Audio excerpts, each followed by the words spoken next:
Hi, guys. So, we are doing another solo episode because, again, we want to really understand not only our charts, but what is going on in the collective astrology. And so, with all these solo episodes, we're trying to talk more about what's going on in the charts, what's going on in astrology, so that it gives you a better understanding when we are interviewing these musicians on what exactly we're even talking about. Because I can definitely imagine we're going into all this stuff and then people are like, wait, what even does this mean? So that is why we are doing these solo episodes to give you a little bit of a lowdown on what is happening within a chart. So today's solo episode is all about understanding your chart. We went over the houses a little bit, but I'm going to do a short recap of that because that is a huge part of understanding your chart as well. We're using my chart as an example here. You can see it in all its glory. So again, we're going to do a small recap of the houses. We went through it in the last episode. So if you want to get more in detail, go to that last episode. But essentially, we are going 1 through 12. Each house represents something different. And it shows exactly where your energy is depending on what planets you have there. So it is very important to know the houses. The first house is the Aries house. It's all about the house of self. Second house is the Taurus house. It's all about finances, money, possessions, your material things. Third house is ruled by Gemini, and that is all about the mind, communication, siblings, travel, things like that. Fourth house is the Cancer house. It's all about home, family, ancestry, where you come from. Fifth house is the Leo house, so it is fun, pleasure, sexuality, children, all that great stuff. Sixth house is the Virgo house. So it is all about work, and health, and also being of service. Seventh house is the Libra house. It's all about finding balance, partnership, romantic, platonic, business partnerships. Eighth house is the Scorpio house, the house of transformation, rebirth, death, loss, mental health, debt, finances, all that. We got the ninth house, which is the Sagittarius house. That is the house of travel, the house of culture, the house of learning. 10th house is the Capricorn house. So that is all about your public roles, how you want to make your mark in the world. The 11th house is the Aquarius house. That is all about community, collective groups of people. And then the 12th house is the Pisces house. And that's all about tapping into your intuition, what's beyond us, and being able to also hone into your creativity and what is unseen in the world. And dreams. It's all about dreams too. So anyways, that is a short little recap. Now, again, to understand your birth chart, you're going to need your birth time. I know probably many of you have been asked this by someone maybe you're dating or potentially just out in the world. Like, hey, what's your birth time? That is an important thing to get, especially for the men out there whose ladies are asking about the birth time. Get the birth time. It doesn't matter if we're like a witch, like just get the birth time and it will be helpful. So once you know the birth time, you can cast your chart. All you need is you can go online, you can do it there. You can basically do it through your birthday, birth time, birthplace. So make sure you know where you were born, because it's going to be different based on the time zones. So if you're born in Germany, that's going to be a very different rising than if you're born in like California. So make sure you know exactly where you were born. Once you have all those pieces of information, you can start casting your chart. So it starts off, like I said in the last episode, it's all about where the rising is. So if your rising is like mine is a Leo rising. I was born at 1:03 p.m. on the 25th in 1990. Everyone knows my age. I'm 35. But once you get that birth time, you'll know what your rising is. So my Leo rising is setting up the entire chart. Now, if I was a Virgo rising, then Virgo would rule my first house, and then it would be Libra would rule my second. It would essentially be like one sign later, basically. So you really do need to know the birth time and the rising sign for the house. Once you have that all set, then you will know where your planets are hitting in what house. And that's going to really help you understand exactly where your energy is directed in what part of life is the main focus on. Now, if you don't have anything in a house, that's okay too. But you really want to start with looking at where is the main energy, especially your sun, moon, and of course your rising, which is going to be ruling your first. But it's important to look at where your sun and moon is first, because your sun is your basic sense of self. At the end of the day, that is who you are. You, like for me, I'm a Taurus. I am a Taurus through and through.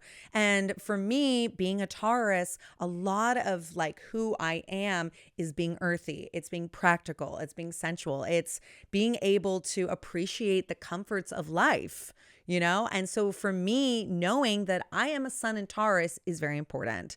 But seeing what house my sun in Taurus is in is just as equally as important. So for me, I've got my sun, moon, and Mercury all right there, all in the 10th house. We talked a little bit about this before, but for me, it's really important in my earthy way, in my practical way. Taurus also rules the throat. So it's nice to understand what your main intimate planets are and what part of the body they rule. That can also tell you a little bit about like what your objective is. But for me, being a Taurus, having all that energy in the 10th house, it means using my voice to put my ideas out there publicly. And sharing, because again, we'll get into the Aquarius stuff later. But the point is for me, it's really important to put myself out there, to be very public, to be very out there in the world, and really talk about my ideas. And so having all that energy in one house like that shows that there is just a lot of dominance in that part of your life. With the moon, it's important to look at too, because that's how you feel safe. That's where your moods and emotions lie. So knowing that like, okay, maybe for you, your moon is in the 2nd house, not like the 10th where it is for me. And for you, that would mean material things, possessions, all your finances. That is a place where you need to feel safe. And you need to have that basically all laid out to feel really secure and safe. So understanding where the planets are at is going to tell you a lot about what's important to you. And again, think of it like this. Think of it like the planets are the actors and the houses. So the planets are the actors. Their signs that they are in are like their personality. And then the houses that those planets are in is like the scene. That's the setting. So essentially for me, like my actor of the sun, being its personality in Taurus, is in the scene of the 10th house. That's where it lies. That's where it likes to perform, you know? And so that will help you kind of get a better sense of like how to separate all these different things. Once you kind of understand that, it's important to understand the modes and the elements of the planets and of the signs that they're in, especially your more like your sun, moon, and everything. Like start with that first. So essentially modes are like how the energy is directed. There's cardinal, there's mutable, and then there's fixed. Mutable energy is like Pisces or Virgo, Sagittarius. It's a lot more, basically, it flows a lot more. It's not as rigid. It's not as structured. Fixed energy, like I have a lot of fixed. That is Aquarius, that is Taurus, that is Leo, and that is Scorpio.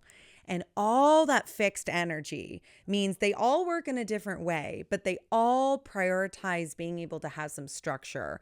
And it's all, again, it's different. For Taurus, it's more about the practical ways that they have that structure. For Aquarius, it's more about the intellectual ways that they like to kind of, I mean, they have their opinions, and you've probably met a lot of Aquarius people who have an opinion. And the truth is they don't want to let go of that opinion. It's kind of hard for them to see things in a different way. For Scorpio, it's more about the emotional security, emotional structure. They want to have some emotional security and understanding with the people that they're involved in. And with Leo, it's all about being recognized, being able to be creative, and having a little bit of structure within that. So we've got mutable energy, we've got fixed energy, and then we have cardinal energy. And cardinal energy is Aries, it's Cancer, it's Libra, and it's Capricorn. And it's essentially, like I said in the episode prior, Aries is the first shot of life. It knows exactly what it wants, exactly where it's going. Cardinal energy does that. It wants to know exactly where it's going. It makes a plan and it gets there. It doesn't really worry about all the other stuff. It just goes for it. So depending on what sign it is, Aries is more about action. Cancer would be more about like action within like family and emotions and things like that. Libra is action within partnerships. And then Capricorn is taking action within getting the work done, making a long-term plan and being able to go for it. So once you understand so we've got the modes, we've got the houses, we know you're rising, you understand where your moon and sun is, start with that. Then we're going to go to the elements. What elements are your planets in? Because if you are, let's say, a water sign, meaning Scorpio, Cancer, Pisces, that's going to be a very different energy than if you're, let's say, a fire sign, Aries, Sagittarius, Leo. So understanding what element your planets are in is going to be really helpful to understand exactly what is the priority in terms of like, are you prioritizing emotions? Are you prioritizing actions? Are you prioritizing practicality? That's more earth. Are you prioritizing socialization and intellectualism? That's air. So understanding what modes those planets are in, or the signs that the planets have, what element that is in. That is all going to help you understand what the priorities are in your life and what is the journey of getting to exactly where you want to get to, which is the nodes, which we will be talking about in a different episode. So once you understand all that, you can see from my chart, again, like I have a lot of Taurus energy that is fixed earth. I've got some Pisces energy, my Mars and Venus, that is mutable water. Here we go. I've got some Capricorn, that is cardinal earth. So I'm using some of the terms that we talked about. Now you can also see in my chart, there's a lot of lines in the middle and everyone's like, what in the world? Like that is a puzzle. Like what do those lines actually mean? So those lines are called aspects. There's there's actually more aspects, but we're going to talk about some of the main ones because there's more minor ones, but we're focusing on the bigger ones right now. So there's oppositions, which you can see my moon and my Pluto have this opposition right there. You can see it. It means when two planets are opposing each other, and they are usually in opposite signs. So I've got a moon in Taurus, I've got Pluto in Scorpio. That is opposite energy, and they are opposing each other, meaning they are both fixed energy, but one is in a water sign, one is in earth. Two different ways of looking at something, two different ways of problem solving. So how do you find the balance of two different perspectives, especially when they're in two different houses? The 10th house being of showing up publicly in the world, and the 4th house being of family and intimacy and being at home. So that is something that I constantly have to find balance in my own life. So you can see there's oppositions in my chart. You can also see there's a lot of squares, which are not always fun. Squares are places of challenge. Squares are tension points, meaning that for me, so I've got a Leo rising and a Pluto in Scorpio, meaning that they are both fixed. They are fixed modes. I am all fixed energy. A lot of my planets and things are in fixed energy, and they are making a big square around the wheel. Now, when you have things that are different modes, it's essentially like they understand each other in a certain way because it's all fixed energy. So they understand that they all want a certain structure and understanding of that, but it's like they have different ways of going about it. So again, it's finding balance, it's finding harmony, it's finding compromise within all these different parts of yourself and different houses that these signs and planets are in. So squares are very challenging. And if you do have a lot of squares in your chart, it doesn't mean that you can't work through them. It just means that this is a place where you might have a lot of tension in different parts of your life, and you might have a lot of tension within yourself. But through working out those different points of tension, you're able to kind of, find that balance, find that harmony, and be able to use all these things to its best potential, essentially. So we've got squares, we've got oppositions, we've got trines, and trines are actually a really beautiful aspect. If you have a lot of trines in your chart, those are places of ease. So they'll be connected through the same element, meaning like I've got a trine going from my Uranus and Capricorn to my moon and Mercury and Taurus, meaning they are both in earth signs, but they're in different houses, they are in different signs, things like that. But they have that common ground of Earth. And so that makes it a little bit easier for them to find that understanding. There are also sextiles, and that is also a place of ease.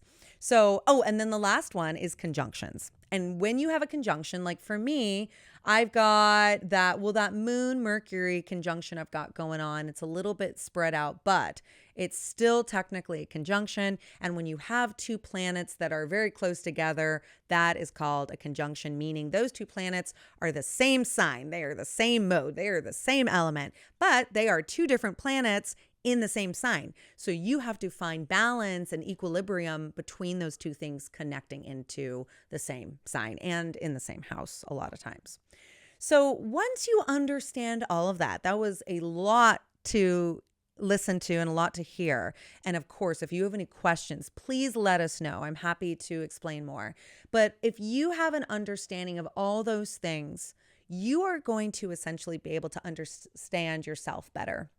And that's what I love about astrology, is that not only are you trying to understand the world and other people, but looking at your own chart and seeing how it works and seeing how all these different elements work and the aspects and the houses and all of it, you're able to understand yourself a little bit better and see how you can work with all the different parts of yourself that maybe some are easier, some are harder. So really take a look, get the birth time, first of all.